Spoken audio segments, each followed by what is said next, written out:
are the old books that I have discovered in used bookstores across the country and around the world.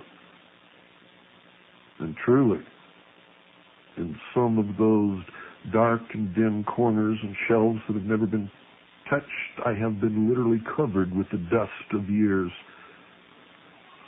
that has settled upon these ancient volumes. Those that I could afford have found their way into my library, where they still serve today.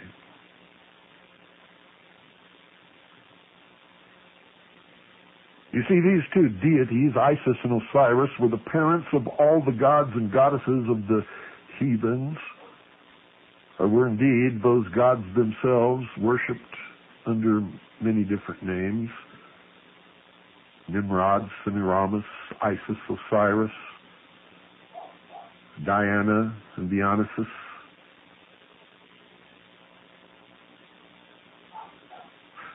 The fable itself was received into the mythologies of the Hindus and the Romans.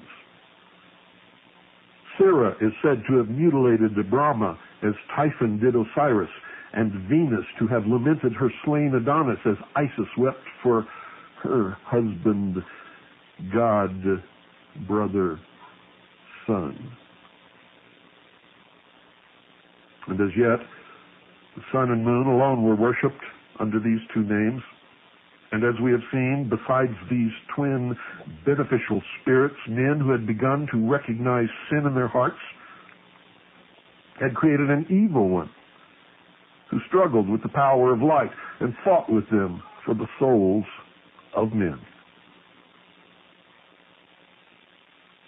I must tell you that in my studies I find that it has been natural through all history for man to fabricate something that is worse than himself rather than take the responsibility upon his own shoulders.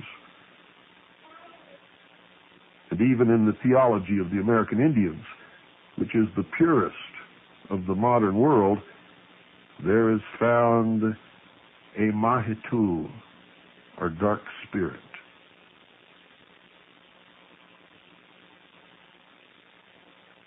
Osiris, or the sun, was now worshipped throughout the whole world, though under different names. He was the Mithra of the Persians, the Brahma of India, the Baal, or Adonis of the Phoenicians. He was the Apollo of the Greeks, the Odin of Scandinavia, the Hu of the Britons, and the Vaiwe of the Laplanders. Isis, ladies and gentlemen, also received the name of Isline, Ceres, Rhea, Venus, Vesta, Cybele, Niobe, Melissa, Nehalenia in the north, Isi with the Indians, Puza among the Chinese, and Ceridwen among the ancient Britons.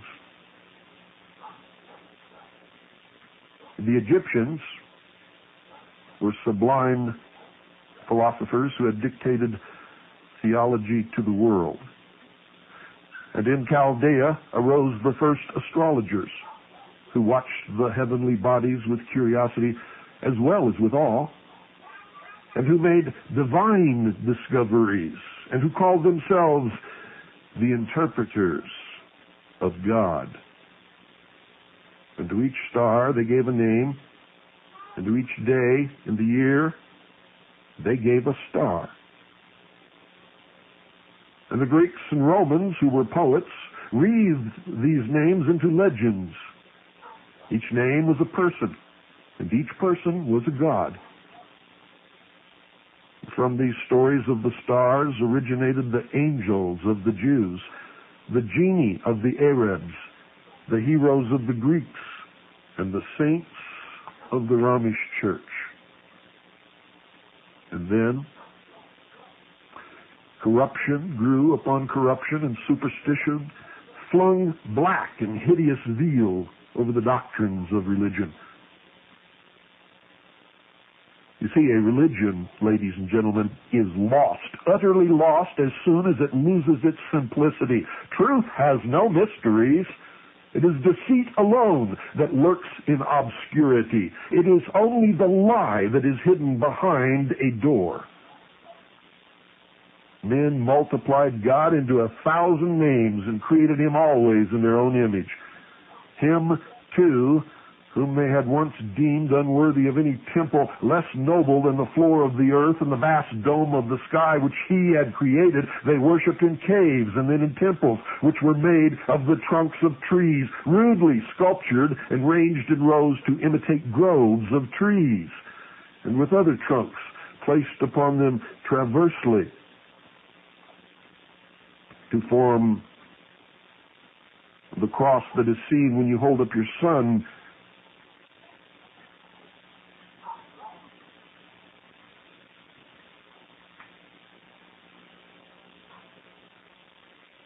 Behind some obstacle. They streak across the sky. These were the first buildings of worship erected by man from no reverence for the deity, for God,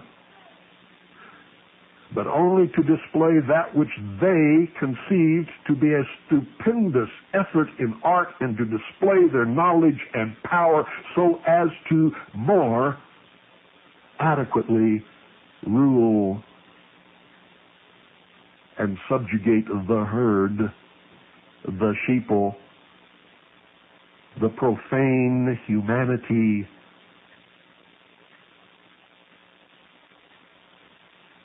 that had not a clue, and still doesn't, by the way.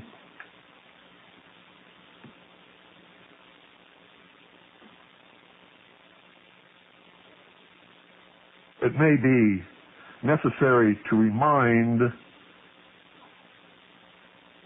some of you that a superior being, God, if you will, must view the elegant temples of the Romans, the gorgeous pagodas of India, and the Gothic cathedrals of the Western world with feelings similar to those with which we might contemplate the rude efforts of the early heathens, or a hill of ants, who deemed God unworthy of the fruits and flowers which he himself had made, and offered to him the entrails of beasts and the hearts of human beings. Can you imagine the audacity, the arrogance of such a thing?